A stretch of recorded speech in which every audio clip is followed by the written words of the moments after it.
सब लोग, I hope सब लोग अच्छे होंगे। तो आज बच्चों हम पढ़ने वाले हैं प्रश्नावली 1.2 रूट 5 की कहानी। तो बच्चों आज रूट 5 की कहानी पढ़ेंगे। इस सवाल में मज़ा आएगा आप लोगों को। आप देख ही लें, प्रश्नावली 1.2 में फर्स्ट क्वेश्चन है रूट 5, इसको सिद्ध करना है। चलो क्वेश्चन को ही पढ़ लेते हैं पहले। पहला क्वेश्चन है अपना, सिद्ध कीजिए कि रूट 5 एक अपरिमेय संख्या है। ये पूछ रहा है रूट 5 एक अपरिमेय संख्या है। तो बच्चों चलो इसको कहानी के रूप में समझते हैं रूट 5 को।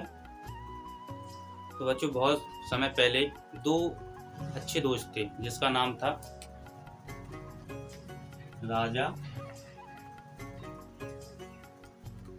अंक ए, मंत्री अंक बी। इन दोनों ने मिलकर एक राज्य बनाया।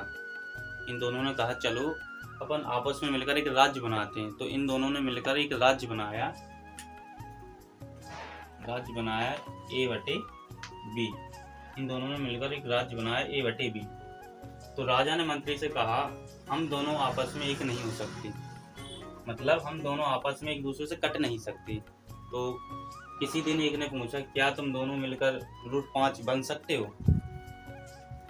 किसी प्रजा ने पूछा होगा दोनों से कि क्या तुम दोनों मिलकर रूट 5 बन सकते हो? इन दोनों ने कहा ठीक है हम दोनों मिलकर कोशिश करते हैं। इन दोनों ने बोले चलो कोशिश करते हैं हम बन सकते हैं कि नहीं। तो रूट 5 बराबर A/B। तो बच्चों रूट 5 बराबर A/B। तो इन दोनों पक्षों में वर्ग कर देंगे। दोनों पक्षों में वर्ग करने पर दोनों पक्षों में वर्ग करेंगे तो root 5 square A/B whole square. ठीक है, तो रूट से रूट कट जाता है बच्चों, आपको पता ही है। तो रूट से रूट कट जाएगा आपका, तो ओनली 5 आ जाएगा। यहाँ पर आ जाएगा अपना A² B²। ठीक है, अब इसका कर देंगे दोनों साइड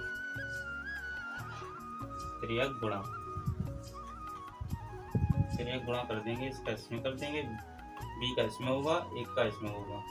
त्रियक गुणा करेंगे तो अपना आ जाएगा 5B² बराबर A²। ठीक है, इतना आ गया। यहाँ तक तो बच्चों समझ में आ गया होगा। तो मैं और समझाता हूँ आप लोगों को आगे।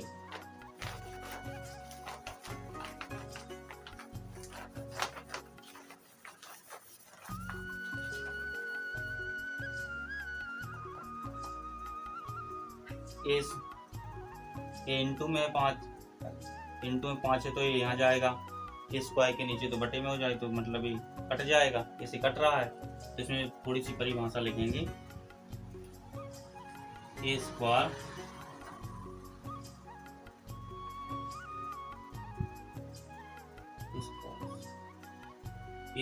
से 5 कट रहा है। जब A² से 5 कट रहा है तो A से भी 5 कटेगा, A से भी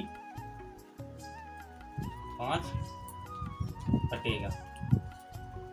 ठीक है बच्चों, जब A² से 5 कट रहा है तो कॉमन सी बात है A से भी 5 कटेगा।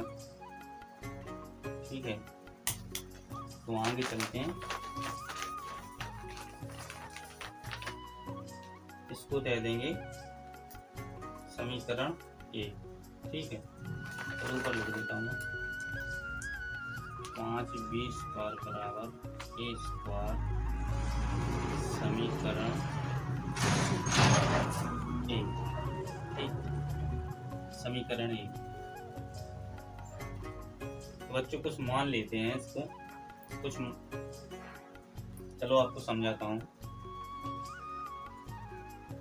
राजा और मंत्री घूमने जाते हैं तो राजा के पास पैसे होते हैं। घूमते घूमते मतलब उनको भूख लगाती है तो मंत्री के पास पैसे नहीं होते। तो राजा के पास पर्याप्त पैसे थे, मंत्री के पास नहीं थे। तो एक रास्ते में जाते जाते एक एप्पल वाला दिखाऊंगा, एप्पल मतलब सेब वाला। तो उस सेब वाले की शर्त थी कि एक ही सेब था उसके पास, और एक ही सेब वो बेच रहा था ओनली 5,000 रुपये में। तो राजा के पास थे 5,000 रुपये और मंत्री के पास थे नहीं। तो राजा ने क्या किया, एप्पल वाले को 5,000 रुपये में एक एप्पल खरीद लिया। ठीक है, राजा ने एप्पल वाले से 5,000 में एक एप्पल खरीद लिया। हो गया अपना समीकरण बन। तो ए का मान समीकरण 1 में रख देंगे। ठीक है, ए का मान समीकरण 1 में रखने पर, ए का मान समीकरण 1 में रखेंगे, बी स्क्वायर बराबर 5 के होल स्क्वायर। ठीक है, अब इसका गुणा कर देंगे। तो 5b स्क्वायर बराबर इसका गुणा 5 इंटू 5 करेंगे तो 25 आ जाएगा, 25 के स्क्वायर। इतना आ गया। अब एक कट जाएगा, 5 से 25 काट देंगे तो यहाँ पर अपना बचेगा b स्क्वायर बराबर 5 के स्क्वायर। बच्चों आप लोगों को इतना समझ में आ ही गया होगा। तो इसकी भी कुछ परिभाषा लिखेंगे, ऊपर लिख देता हूँ मैं, कुछ नहीं है यहाँ पर बस चेंज कर दो, सेम परिभाषा है। बी स्क्वायर से 5 कट रहा है तो बी से भी 5 कटेगा। ठीक है बच्चों, बी स्क्वायर से 5 कट रहा है तो बी से भी, कौन सी बात है, बी से भी 5 कटेगा। इतना समझ में आ गया आपको? चलो थोड़ा सा और मैं आप लोगों को समझाता हूँ, थोड़ी सी परिभाषा लिखवाता हूँ। ठीक, शुरू में अपन ने माना था इसको √5 परिमेय संख्या, क्योंकि इसके अपोजिट मानते हैं, जब मानते हैं तो अपोजिट मानते हैं। ठीक है, तो ये विरोधाभास था। तो चूंकि ए और बी, चूंकि ए और बी 5 से कट रहे हैं। ठीक है, चूंकि ए और बी 5 से कट रहे हैं, जो अपने माना था वो 5 से नहीं कट रहे थे, अपने ऐसा माना था, लेकिन ये तो कट रहे हैं। जब ये कट रहे हैं तो हो जाएगा, अर्थात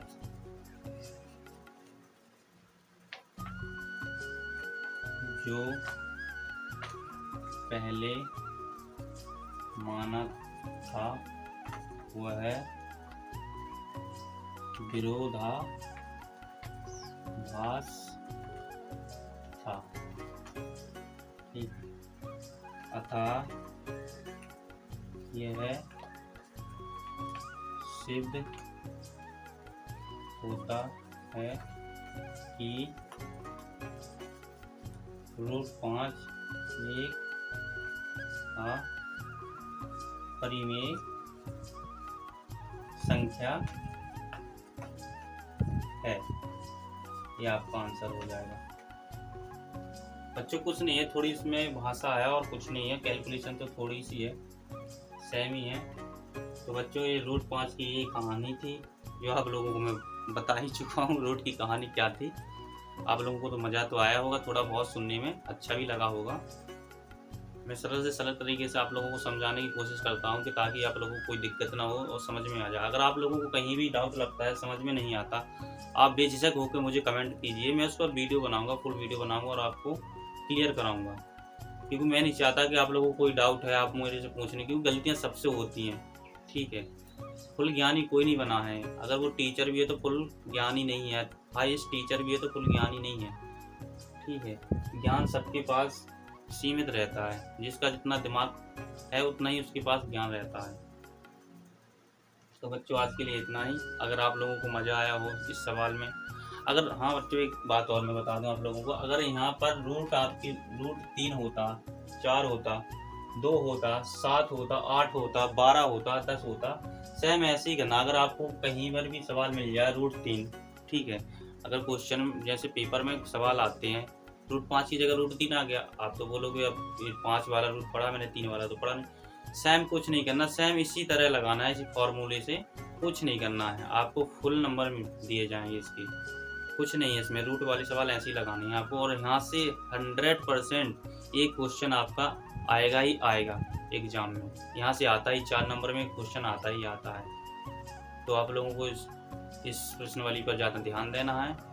1.1 में तो कुछ खास ऐसा नहीं, ऑब्जेक्टिव टाइप के क्वेश्चन आते हैं और ज़्यादा कुछ नहीं आता, लेकिन यहाँ से हाँ अच्छा सवाल आता है, क्योंकि अच्छे सवाल हैं, भाषा वाले हैं, तो इसमें से ज़्यादातर सवाल आ जाते हैं। तो आप लोगों को घर पर रहकर अच्छे से प्रैक्टिस करनी है और ज़्यादा सवाल लगाने हैं, क्योंकि ज़्यादा आप लोग प्रैक्टिस करोगे, ठीक है। मैथ का एक ही रूल है, अगर प्रैक्टिस की तो मैथ ही जब ही बनेगी आप लोगों से। अगर आप लोग प्रैक्टिस नहीं करोगे तो मैथ आप लोग भूल जाओगे, क्योंकि प्रैक्टिस से चलती है मैथ, याद करने से नहीं चलती है। ये कोई बायो फिजिक्स तो है नहीं कि हमने चलो इसकी डेफिनेशन याद कर ली, ठीक है, तो लिख देंगे कुछ भी तो नंबर मिल जाएंगे। ये मैथ है, अगर इसमें तुम्हारा माइनस भी गलत होता है तो पूरा सवाल खराब हो जाएगा, और एग्जामर जो चेक करते हैं वो आपके नंबर काट लेंगे। इसलिए बच्चों आपको ये गलती बिल्कुल नहीं करनी है, अच्छे से प्रैक्टिस करनी है घर में रहकर, और बढ़िया से पढ़ना है।